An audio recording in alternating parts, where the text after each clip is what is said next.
السلام علیکم ناظرین، صلاح الدین ایوبی کی نیو ایپیسوڈ میں خوش آمدید۔ اس ایپیسوڈ کی شروعات میں ہم دیکھتے ہیں کہ صلاح الدین ایوبی اکھاڑے سے باہر آ کر درگام کے سپاہیوں کی دھلائی شروع کر دیتے ہیں۔ درگام اٹھ کے چلاتے ہوئے کہتا ہے، محافظوں اسے پکڑو۔ قاضی فاضل کے کہنے پر اس کے سپاہی بھی میدان میں اتر جاتے ہیں۔ قاہرہ میدان جنگ بن جاتا ہے۔ درگام صلاح الدین ایوبی کی جانب دیکھتے ہوئے کہتا ہے، مار ڈالو اسے۔ یہ سنتے ساتھ ہی صلاح الدین ایوبی ایک سپاہی سے نیزہ کھینچتے ہیں اور وہ نیزہ درگام کی جانب پھینک دیتے ہیں۔ درگام ہٹتا ہے، نیزہ تخت کے آر پار ہو جاتا ہے۔ یہ دیکھ کر درگام چلاتے ہوئے کہتا ہے، جکڑو اسے، پکڑو، مارو، مجھے فوراً محل میں لے چلو۔ یہ کہتے ساتھ ہی وہ مائلز کے ساتھ محل کی جانب بھاگ پڑتا ہے، جبکہ صلاح الدین ایوبی اور ان کے ساتھی باقیوں کو مسلسل جہنم واصل کر رہے ہوتے ہیں۔ ادھر شیرکو شہوار اور سپاہیوں کے ساتھ کشتی پر جا بیٹھتا ہے۔ شہوار کہتا ہے، دریائے نیل مجھے پسند کرتا ہے اور مجھے نیل پسند ہے۔ دریائے نیل میرے دشمنوں کو نگل رہا ہے، یہ ہمیں اپنے سر پر بٹھا کر قاہرہ لے جائے گا۔ قاہرہ میں سرائے والا اشارہ کرتا ہے اور آگے بڑھ جاتا ہے۔ سپاہی دروازہ کھول کر ایک طرف نکل جاتے ہیں اور اسی دروازے سے صلاح الدین ایوبی کے ساتھی طوفان کی طرح اندر داخل ہو جاتے ہیں۔ انہیں دیکھ کر سرائے والا بہت خوش ہوتا ہے۔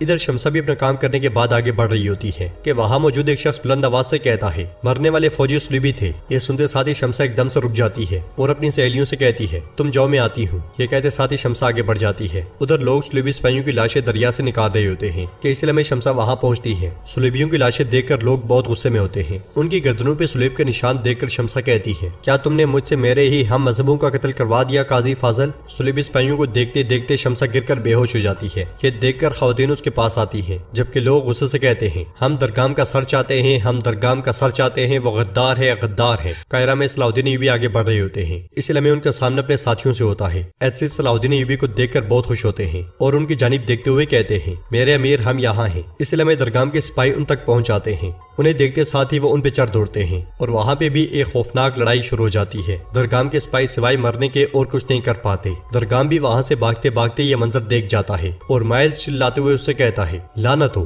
تمہاری حماقت کی وجہ سے میں نے اپنے سپاہیوں کو کھو دیا۔ تو درگام کہتا ہے، ان سب نے مجھے دھوکہ دیا۔ یہ کہتے ساتھ ہی وہ جیسے ہی بھاگتا ہے، صلاح الدین ایوبی اپنے ساتھیوں سے کہتے ہیں، انہیں بھاگنے مت دینا۔ اس سے پہلے کہ وہ بھاگ پاتے شیرکو شہوار کے ساتھ وہاں پہنچتا ہے۔ درگام تلوار بے نیام کرتے ہوئے کہتا ہے، میں دریائے نیل کی قسم کھاتا ہوں کہ میں مصر کو اس غدار کے لیے نہیں چھوڑوں گا۔ یہ کہتے ساتھ ہی وہ ان پہ حملہ کر دیتا ہے۔ صلاح الدین ایوبی اور ان کے ساتھی مسلسل درگام کے سپاہیوں کو جہنم واصل کرتے ہی چلے جاتے ہیں۔ مائلز اور درگام بھی مزاحمت کرتے ہوئے زنگی سپاہیوں کو شہید کر رہے ہوتے ہیں۔ شہوار بھی غداروں کا صفایا کر رہا ہوتا ہے کہ لڑتے لڑتے اس کا سامنا درگام سے ہوتا ہے اور وہ اس سے کہتا ہے، تم نے قاہرہ کی پاک سرزمین کو صلیبیوں کے جوتوں کے ساتھ داغدار کر دیا۔ غدار درگام، تم مجھ سے بچ نہیں سکتے۔ جواباً درگام کہتا ہے، تم ہی غدار ہو، جسے تم نے اپنے سپاہیوں کا سہارا بنایا ہے، وہ سلطان نور الدین اس ریاست کو برباد کر دے گا۔ یہ کہتے ساتھ ہی درگام شہوار پہ حملہ کر دیتا ہے۔ ایتسس اور مائلز کے درمیان بھی مقابلہ جاری ہوتا ہے کہ اسی لمحے صلاح الدین ایوبی وہاں آتے ہیں اور ایتسس سے کہتے ہیں، یہ میرے لیے چھوڑ دو ایتسس۔ یہ سنتے ساتھ ہی ایتسس مائلز کو لات مار کر صلاح الدین ایوبی کی جانب کر دیتے ہیں اور صلاح الدین ایوبی کہتے ہیں، میرا اور اس کا ایک غیر طے شدہ معاملہ ہے، تمہیں موقع ملنے پر مجھے مار دینا چاہیے تھا مائلز۔ تو مائلز کہتا ہے، تم اس بار کنویں کے بجائے قبر میں جاؤ گے۔ یہ کہتے ساتھ ہی وہ صلاح الدین ایوبی پہ حملہ کر دیتا ہے، مگر زیادہ دیر تک ٹک نہیں پاتا اور صلاح الدین ایوبی تلوار اس کے پیٹ میں گھوم دیتے ہیں۔ قریب ہی میں شہوار اپنا خنجر درگام کے سینے میں گاڑ دیتا ہے اور درگام کا منہ کھلا کا کھلا رہ جاتا ہے۔ دوسروں کی موت کا مزہ چکھنے والا درگام اپنی موت کا مزہ چکھتا ہے۔ صلاح الدین ایوبی مائل سے کہتے ہیں، جس کنویں میں تم نے مجھے پھینکا تھا میں اس سے بچ گیا، لیکن تم اس کنویں سے نہیں بچ پاؤ گے۔ یہ کہتے ساتھ ہی وہ زور سے تلوار اس کے پیٹ سے آر پار کر دیتے ہیں۔ مائلز اور درگام ایک ساتھ اپنے انجام کو پہنچتے ہیں اور کافر کے ساتھ یہ گٹھ جوڑ ختم ہوتا ہے۔ لڑائی کے اختتام پر شیرکو ایک دم سے آگے بڑھ کر صلاح الدین ایوبی کو گلے لگا لیتے ہیں، جبکہ بلندی پر سے علیسا یہ سارا منظر دیکھ رہا ہوتا ہے۔ صلاح الدین ایوبی کے ساتھی بھی ان سے باری باری گلے ملتے ہیں۔ شہوار کے سپاہی نعرے بلند کرتے ہیں، فتح ہماری ہے، فتح ہماری ہے، فتح ہماری ہے۔ یہ منظر دیکھ کر قاضی فاضل بھی بہت خوش ہوتا ہے۔ دوسری طرف کمرے میں شمسہ کی سہیلیاں اس کے ساتھ موجود ہوتی ہیں اور اس کے ابھی تک بے ہوش ہونے پر کافی زیادہ پریشان دکھائی دیتی ہیں۔ شمسہ خواب میں دیکھتی ہے کہ ایک درخت کے نیچے جھولے میں ایک بچہ پڑا ہوتا ہے۔ کوئی خاتون آتی ہے اور پیار سے جیسے ہی اس بچی کو چھونے لگتی ہے، اس خاتون کو کوئی پیچھے سے گھسیٹ کر لے جاتا ہے۔ بچی رونے لگ جاتی ہے اور کچھ عرصے کے بعد وہی بچی بڑی ہو چکی ہوتی ہے۔ وہ ٹیمپل کو دیکھنے لگ جاتی ہے جس پہ سلیب کا نشان بنا ہوتا ہے۔ وہ ساتھ ساتھ اسی طرح کا نقشہ بنا رہی ہوتی ہے۔ اسی لمحے اس کے دل میں تکلیف ہوتی ہے اور اس کی ماں آ کر اس سے پیار کرتی ہے۔ اسی لمحے شمسہ کی آنکھ کھل جاتی ہے اور وہ اپنے سینے پر ہاتھ رکھ لیتی ہے۔ شمسہ کو ہوش میں دیکھ کر سہیلیاں بہت خوش ہوتی ہیں اور ایک سہیلی پوچھتی ہے،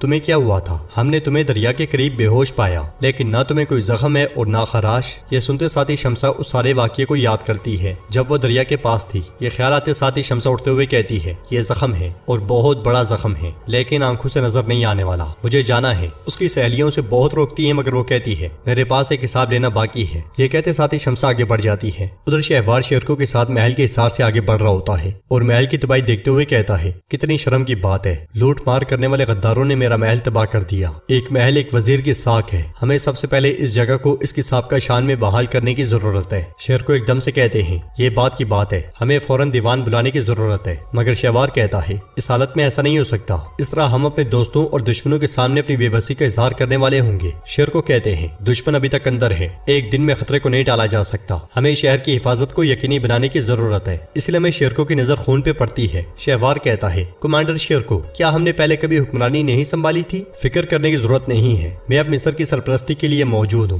مجھ پر بھروسہ کرو اور تھوڑا پرسکون ہو جاؤ۔ شیرکو خون کو دیکھتے ہوئے تلوار بے نیام کر لیتے ہیں اور خون کو دیکھتے ہوئے جب آگے بڑھتے ہیں تو پردے کے پیچھے چھپا ہوا درگام کا سپاہی ایک دم سے ان پہ حملہ کر دیتا ہے، مگر شیرکو بر وقت اس کے حملے کو ناکام بنا کر اسے موت کے گھاٹ اتار دیتے ہیں۔ پھر شہوار سے کہتے ہیں درگام کا سپاہی، کیا تم اب قائل ہو گئے ہو وزیر شہوار؟ تو شہوار کہتا ہے دیوان کے لیے سب کو اطلاع دو۔ کامل شہوار سے کہتا ہے اگر آپ چاہتے ہیں تو آئیں، لوگوں کی تعریفوں کو بلا وجہ نہ چھوڑیں۔ یہ سنتے ساتھ ہی شہوار آگے بڑھ جاتا ہے۔ بازار سے صلاح الدین ایوبی آگے بڑھ رہے ہوتے ہیں کہ اس لمحے عرفہ وہاں پہنچتا ہے۔ صلاح الدین ایوبی اس سے پوچھتے ہیں کیا تم نے شام خبر بھیجی ہے؟ تو عرفہ کہتا ہے میرے امیر یقیناً بھیج دی ہے۔ اس لمحے ایسیز ایک بھیڑ اٹھائے وہاں آتے ہیں۔ صلاح الدین ایوبی ان سے پوچھتے ہیں ایسیز خیر تو ہے، تم یہ جانور کیوں قربان کر رہے ہو؟ تو ایسیز کہتے ہیں میں نے اس وقت قسم کھائی تھی جب ہم شام کے راستے میں آپ کو ڈھونڈ رہے تھے، اللہ کا شکر ہے کہ ہم مل گئے، اب قربانی کا وقت ہے۔ یہ سن کر صلاح الدین ایوبی مسکراتے ہوئے عرفہ سے پوچھتے ہیں تمہارے پاس کچھ نہیں ہے؟ تو عرفہ کہتا ہے واللہ میں نے رات کو جاگ کر شکرانے کی نماز ادا کی میرے امیر۔ یہ سن کر بزوق کہتا ہے اس طرح کے بے نمازی کے لیے بہت بڑا کام ہے میرے امیر۔ ان کی باتیں سن کر صلاح الدین ایوبی کہتے ہیں جب تک تم جیسے دوست ہیں میرے پاس ہمیشہ اس کا سہارا ہوتا ہے، اللہ تم سب سے راضی ہو۔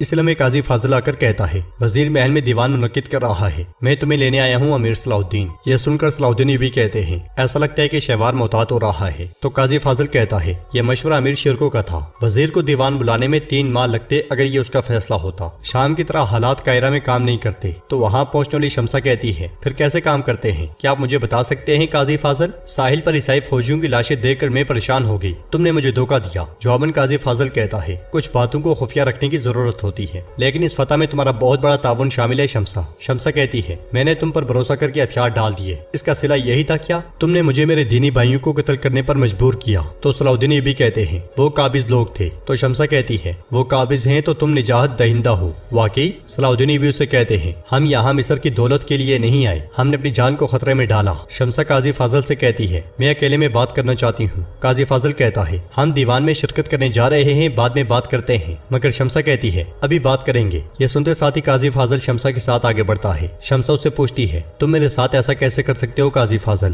تو قاضی فاضل کہتا ہے اگر درگام رہتا تو صرف تم ہی نہیں بلکہ ہم سب قیدی بن جاتے شمسہ۔ شمسہ کہتی ہے میں بھی چاہتی تھی کہ اس کا تختہ الٹ دیا جائے، لیکن کیا واحد راستہ یہی تھا؟ جواباً قاضی فاضل کہتا ہے یقین رکھو اگر کوئی دوسرا راستہ ہوتا تو ہم ضرور آزماتے۔ تمہارے جذبات سچ کو دیکھنے میں رکاوٹ بن رہے ہیں شمسہ، وقت آنے پر تم مجھے سمجھ جاؤ گی۔ مگر شمسہ کہتی ہے میں تمہیں کبھی معاف نہیں کروں گی۔ قاضی فاضل کہتا ہے ایسی بات مت کرو، تم ایک عیسائی ہو لیکن تم صلیبیوں کی حامی نہیں ہو۔ شمسہ کہتی ہے لیکن میں ایک قاتل بھی نہیں ہوں، دراصل اگر تم فیصلہ مجھ پہ چھوڑ دیتے تو میں یہ کبھی بھی نہ کرتی۔ قاضی فاضل کہتا ہے یہ حادثہ تمہارے زخموں کو لگائے شمسہ، آزادی کے دہانے پر تم کون ہو، تم کہاں سے ہو، تمہیں سوچنے پہ مجبور کیا، اس لیے درد ہوتا ہے۔ شمسہ کہتی ہے میں جانتی ہوں کہ میں کون ہوں، تم اپنی غلطی چھپانے کے لیے ایسا کہہ رہی ہو۔ مگر قاضی فاضل کہتا ہے اس کے برعکس میں تمہارے لیے آئینہ پکڑے ہوئے ہوں شمسہ، قاہرہ سے نکلنے کے بعد تم کیا کرو گی؟ شمسہ کہتی ہے میں اپنی ماں کو تلاش کروں گی۔ تو قاضی فاضل کہتا ہے تمہاری ماں قدس میں ہے، تم اپنی ماں کو تلاش کرو گی جو صلیبیوں کے دور حکومت میں تم سے چھین لی گئی تھی، انشاءاللہ تم انہیں ڈھونڈ لو گی، پھر تم ان سے پوچھ سکتی ہو کہ تم نے صحیح کیا یا غلط، وہ تمہیں سب سے درست جواب دیں گی۔ یہ کہتے ساتھ ہی قاضی فاضل صلاح الدین ایوبی کے ساتھ آگے بڑھ جاتا ہے اور ناظرین ایپیسوڈ بھی اختتام پذیر ہوتی ہے۔ انشاءاللہ ملتے ہیں نیکسٹ ویڈیو میں، تب تک کے لیے اللہ حافظ۔